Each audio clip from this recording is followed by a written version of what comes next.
lof en die heerlikheid, die wysheid, die eer en die krag en die sterkte aan ons God tot in ewigheid.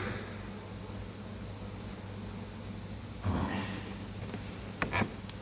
Gemeente, genade en vrede van God ons Vader, van Christus Jesus ons Here en van die Heilige Gees. Ons luister elke Sondag na die wet van die Here. En 'n mens kan maklik dink, dit is nog maar net om ons, Engels sal die brug cut down to size, nee, dit is nog maar net om ons op ons tone te hou en ons terug te klap na waar ons hoort en die wet is daar om ons lewe te beheer. Jakobus skryf 'n baie interessante ding oor die wet. Hy noem God se wet die volmaakte wet wat ons vry maak. Heeltemal 'n ander prentjie, nie 'n wet om ons te beheer nie, maar 'n wet wat ons vry maak. Vry maak om te leef. Soos God wil hê ons moet leef. En ons gaan nou net na een gebod vanoggend kyk, die 4de gebod oor die Sabbat. Kom ons lees dit. Vers 8, gedenk die Sabbatdag. Deur dit heilig te hou, 6 dae moet jy werk en alles doen wat jy moet, maar die 7de dag is 'n Sabbat ter ere van die Here jou God. Jy mag geen werk doen nie, jy of jou seun of jou dogter, jou slaaf of jou slavin, jou diere en jou vreemdeling wat by jou is. Want in 6 dae het die Here die hemel en die aarde en die see gemaak en alles wat daar is, maar op die 7de dag het hy gerus. Daarom het die Here die Sabbatdag geseën en dit geheilig. Ons kan maklik in 'n patroon verval waar ons net altyd aan die gang is en werk want ons wil meer geld hê sodat ons meer kan hê of beter kan leef en dit hou net nooit op nie, waar is genoeg. En daarom sê die Here, een dag in die week, moet jy stop met hierdie rotte ren, hierdie ratreis. Hulle sê mos, die moeilikheid met 'n rotte ren is, al wen jy op, bly jy nog altyd 'n rot. Die Here sê stop. Van jou geharwar en gebesig wees elke oomblik van jou lewe en vind jou rus in God. Een dag in die week kan jy opwerk in die vertroue, dis belangrik, in die vertroue dat die Here vir jou sorg. Jy hoef nie alles self nie. God is daar om te sorg. Ek onthou op skool en veral later op universiteit, in die eksamentyd, dan ons eksamens was nogal rof. En ek het maar probeer om die werk onder die knie te kry, so ek het my buite Weste gewerk en geswat vir die eksamen. En weet julle die wonderlike ding om op 'n Saterdag aand 12 uur my boeke toe te maak en te rus. En vertroue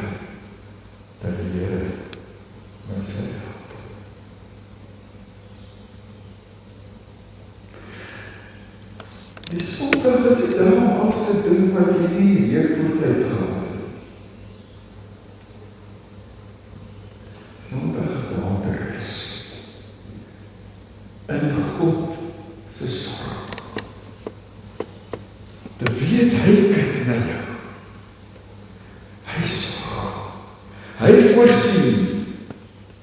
Daarom kan jy maar op ons karel. Daarom noem die Bybel ook die Heer hier na ons, die hemel, God se Sabbatsrus, waar ons volledig kan is in God se sorg. Daarom is Sondag die dag wat ons elke week opnuut weer herinner dat God die Een is wat na jou en my kyk. Moenie dit opmors met jou eie besig wees. Dit is 'n geskenk van God aan jou en my. Kom ons word nou weer stil en dan bid ons saam. Here ons, Here,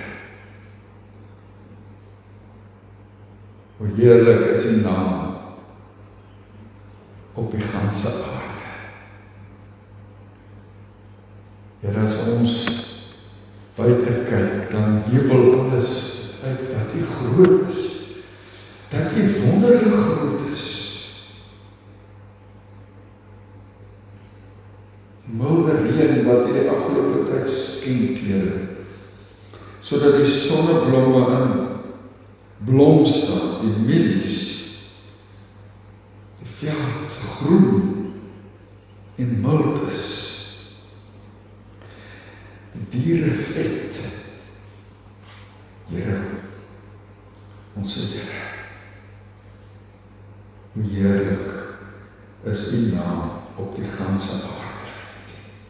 U wat alles gemaak het, en dit nog onderhou elke dag, ook vir ons, Here, sodat ons gesond genoeg is om hier te kan wees, hier in die huis te kan wees, om saam met ander vir U te kom aanbid.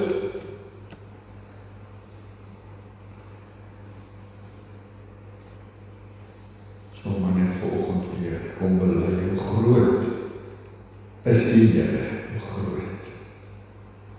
Here Jesus, ons kom aanbid U vanoggend.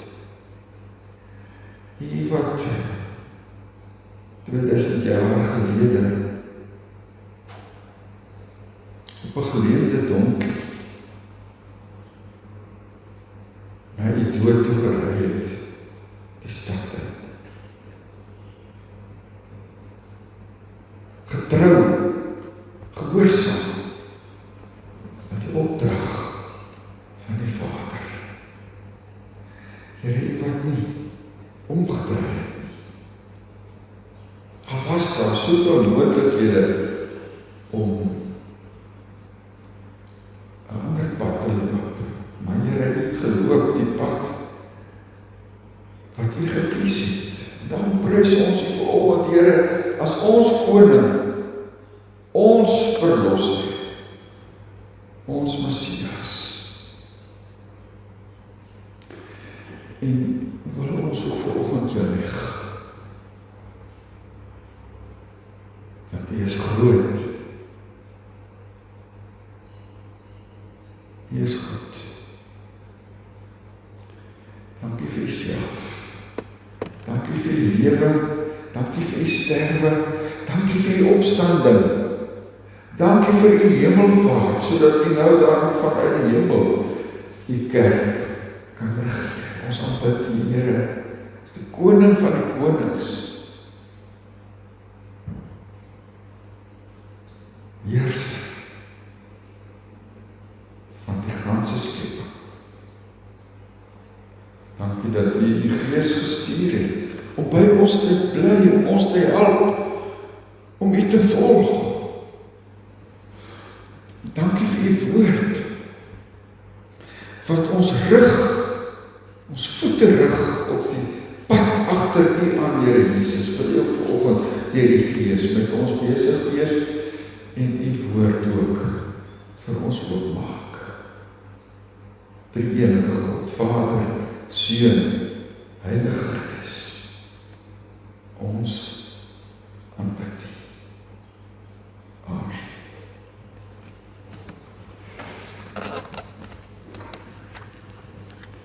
Ons skriflesing volgende kom uit Lukas 19. Ek lees uit die 2020 vertaling. Dit is vandag Palmsondag. Die dag 5 dae voor Jesus se kruisiging, toe Jesus daar in die stad ingekom het in Jerusalem, die skare hom ingewag het en gejuig het oor Jesus. Palmtakke en ander takke gewuif het, gewaai het, die disippels hulle klere voor die donkie uitgespring het, dat Jesus nie op die grond met sy donkie ry nie, maar op 'n tapijt van klere. Dink nou sommer aan die rooi tapijt waar die mense deesdae met eer ontvang word. Jesus het nie 'n rooi tapijt gehad. Ek dink aan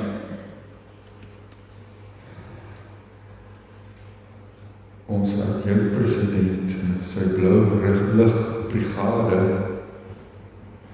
wat ry asof die wêreld aan behoort en slag het ons gered uit die Oos-Vrystaat uit. Terugloofend, hier kom die blou ligbrigade, maar hulle ry ons amper van die pad af, van die wêreld behoort aan hulle, en hulle ry net soos hulle wil. Verkeerde kant van die pad, ander kant die sperstreep, 'n blinde hoogte uit, want die wêreld is hulle sin.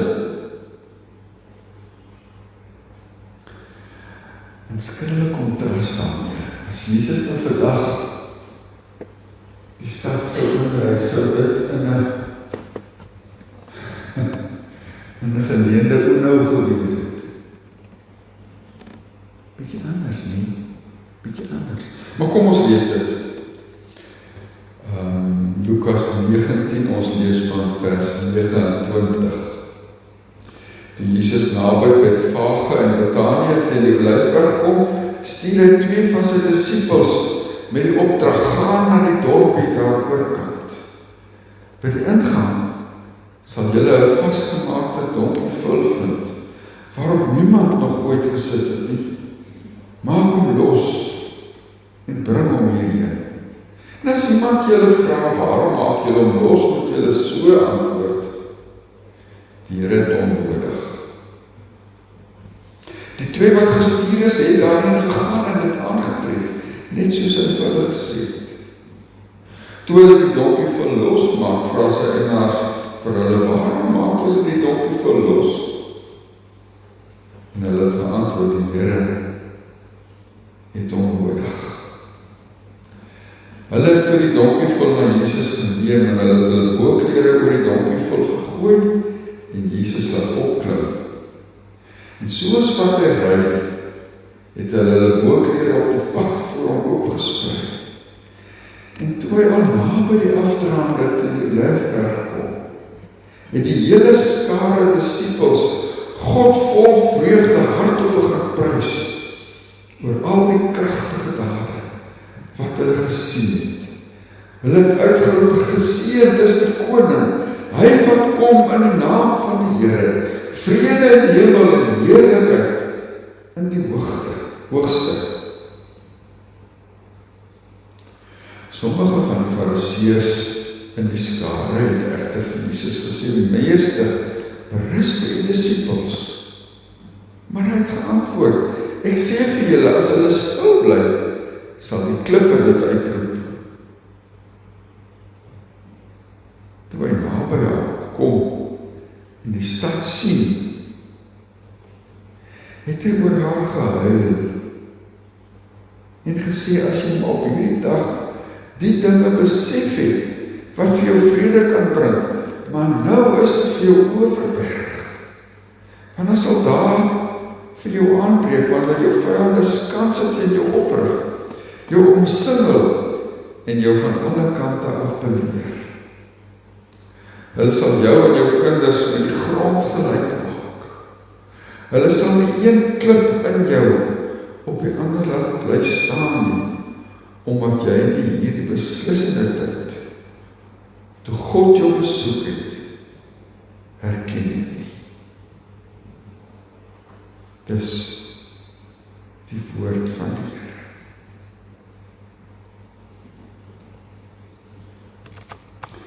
Toe Jesus naby kom en die stad sien, het hy oor haar gehuil.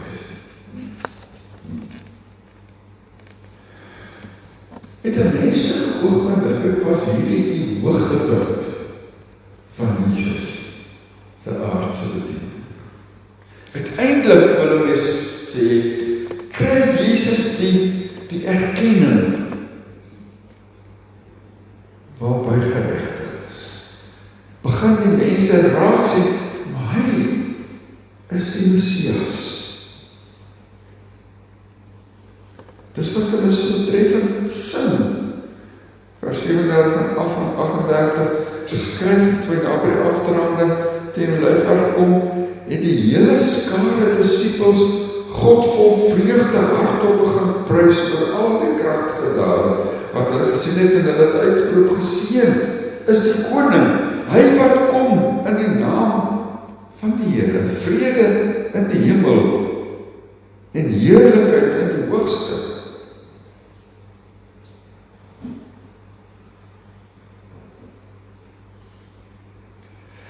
Maar Jesus staan in hy.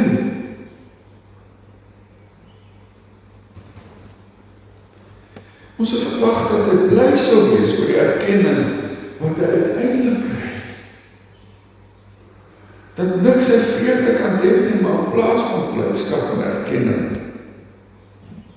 is daar trane. Nie trane van dankbaarheid nie. Nie vreugde trane nie, maar smart trane. Dit is verkeerd. Die antwoord lê hier in vers 42 en 44 waar Jesus sê, as jy op hierdie dag die dinge besef het wat vir jou vrede kan bring,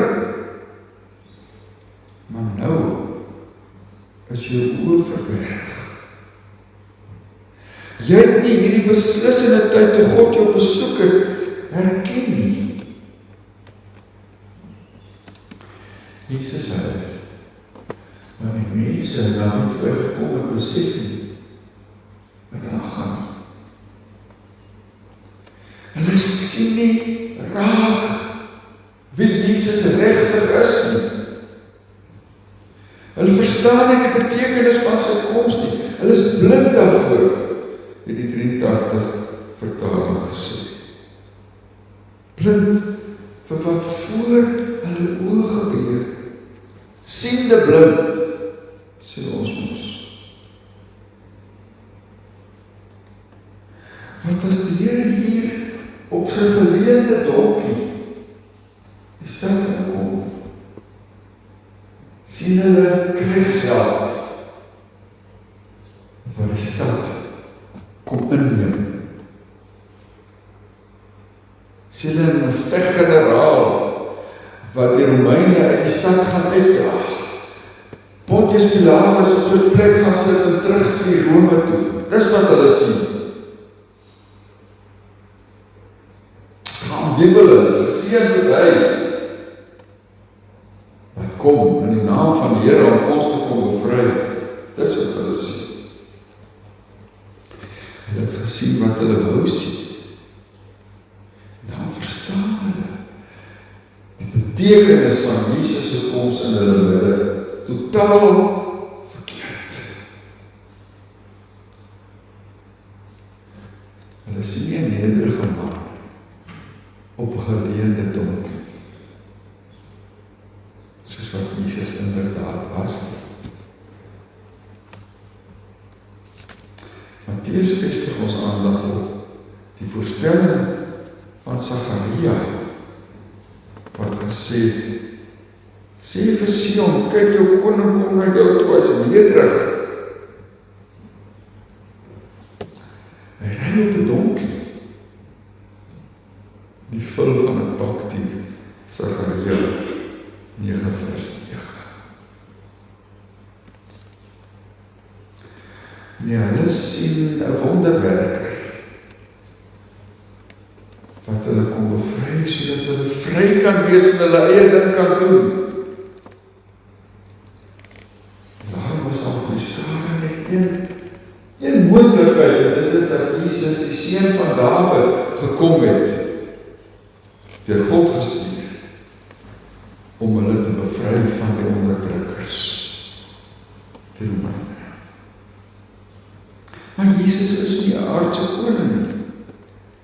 Hy het juist nie gekom om 'n aardse koninkryk saam te stel. Daarom ry hy op 'n oorlogsperd, 'n strydros, soos Romeinse generaals oorwinnend in 'n stad ingery het om hulle besitreg op die stad te kom vier, vol pragt en praal. Maar ry op 'n geleende donkie, omdat hy nie van hierdie wêreld is nie, en nie met aardse mag en gesag wil regeer nie. Matteus, soos ek gesê het, is bang, hulle verstaan al verkeerd, en daarom haal hy vir Sagaria aan. Jesus kom wel in die naam van die Here, soos die skare sing. Hy is die gesalfde, maar hy is nie gesalf soos koning Dawid van ouds deur Samuel met olie gesalf is. Hy is deur 'n vrou gesalf met trane op sy voete. Hy kom om vrede te bring, maar so anders as wat mense verwag. Nie met 'n skitterende kroon op sy kop vol juwele wat glinster nie. Om te doringkroon, waar sy eie bloed in blink. Nie met 'n scepter in die hand, waarmee hy regeer nie, maar met 'n doring, met 'n riet, wat maklik kan breek. Hy regeer nie om deur sy vyande dood te maak. Hy regeer deur self te sterf. Soos Jesus. Daarom het hy ook vir Pilatus gesê, my koninkryk is nie van hierdie wêreld nie. As my koninkryk van hierdie wêreld was, sou onderdane geveg het. Maar nou is my koninkryk nie van hierdie, sê hy in Johannes 18, tydens die verhoor. Daarom hy Jesus, van sy eie mense, juist hulle, wat in die beste posisie was, om die betekenis van sy koms te verstaan, wat al die profete gehad het, wat vir hulle gesê het, van die lydende knegt, sê hulle maar die profesie van Jesaja weer gaan lees. Hulle bring nie die kloukie by die oor nie, want hulle wil nie, hulle is blind, hulle wil net sien wat hulle wil sien, en hoor wat hulle wil hoor, en verstaan wat hulle wil verstaan. En die ontsaglike ironie, die paradoks kan jy sê, van wie Jesus is en wie hulle dink hy is, ontgaan hulle, maar wond vir Christus in die hart, meer as die spies wat in sy sy gesteek is. En dis hoe die wêreld lyk, vir wie die Here Jesus aan die kruis kom hang het.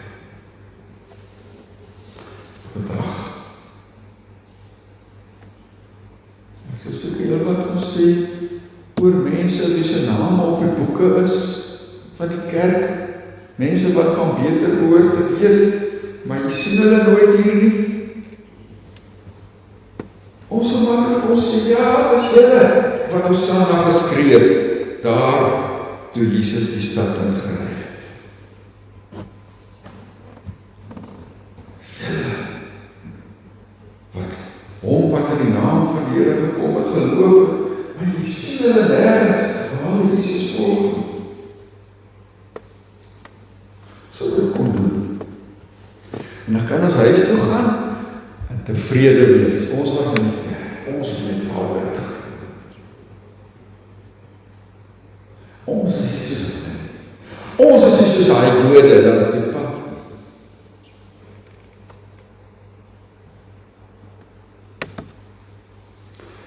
Ek dink dit is 'n bietjie maklik om die teks so te lees. Dan moet ons onsself vanoggend liewer afvra, wat verwag ek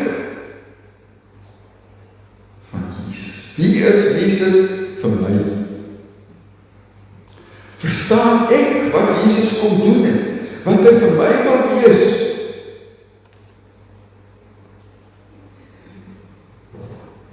Ons wil allemaal oor wanneer die grote koning wees. Die leeu in die stam van Juda, wat Satan en sonde oorwin het. En natuurlijk is Jesus dit. Hy het oorwin. Hy is die Heer van die Here en die koning van die konings. Hy het opgestaan uit die dood nadat hy Satan en sonde en dood verslaan het. En het hy opgevaar. En sit hy aan die regterhand van God, die Almagtige Vader.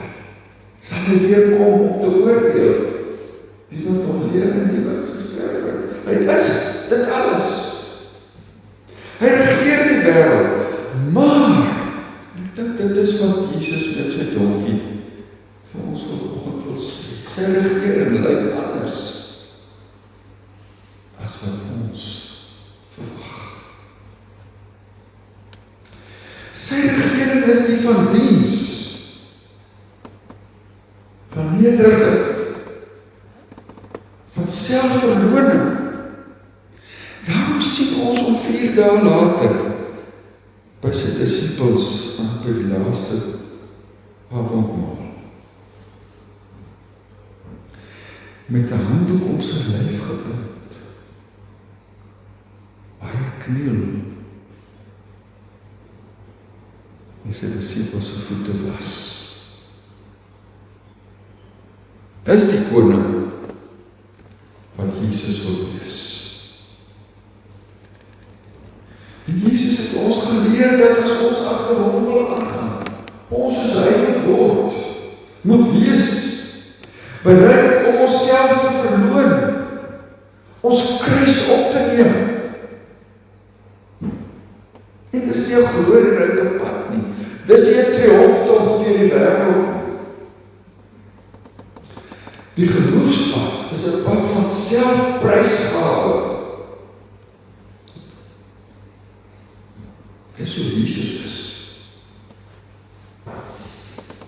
Dis hoe ons moet wees.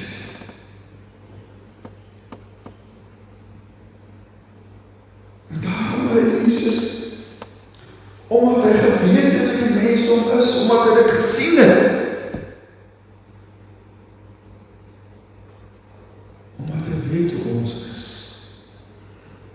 op onsself gefokus, ons soek 'n aardse koning wat sal inpas in ons sieninge, ons verwagtinge.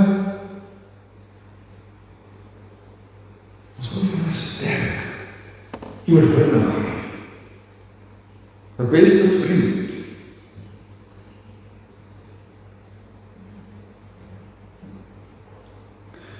Ons weet nie wat om met 'n nederige Christus te maak nie.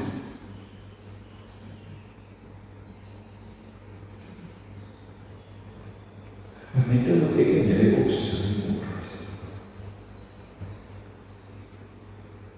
Dienaars.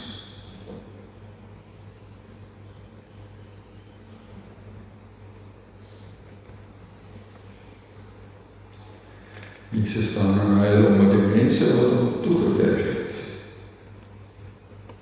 gehoop het dat hy hulle redder sal wees. En skaars 6 dae later, en Pilatus op paleis met gebalde ysvuiste geskreeu het, kruisig. En verwerp het, omdat hy nie inpas in hulle prentjie van wie die Messias moet wees. Daar verwag die Jode vandag nog die Messias. En skiet met in jou, net in jou, die wêreld uit mekaar. Bewys, wie is die man?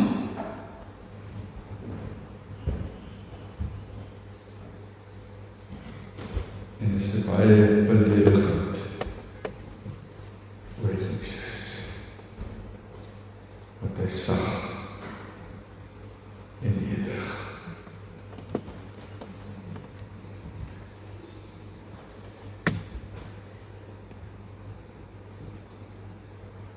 So kom ons gaan huis toe met hierdie vraag in ons hart, wat verwag ek van Jesus? Amen.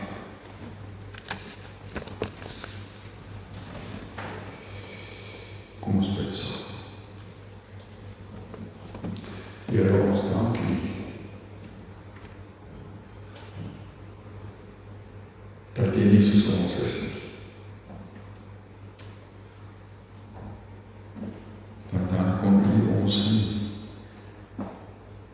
met die eie bloed losgekoop het uit die kloue van die bose.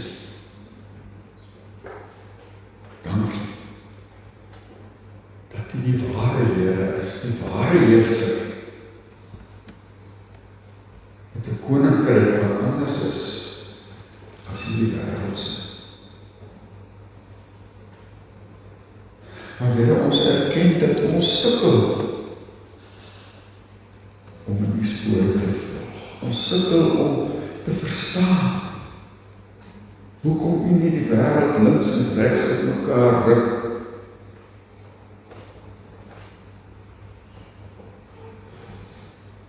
Die oorlog stopsit. Van siekte en aftakeling in ons lewens te breek.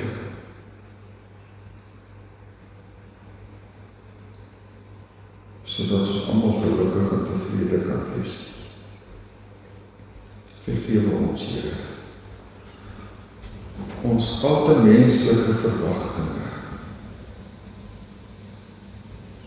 as ons U navolgers word.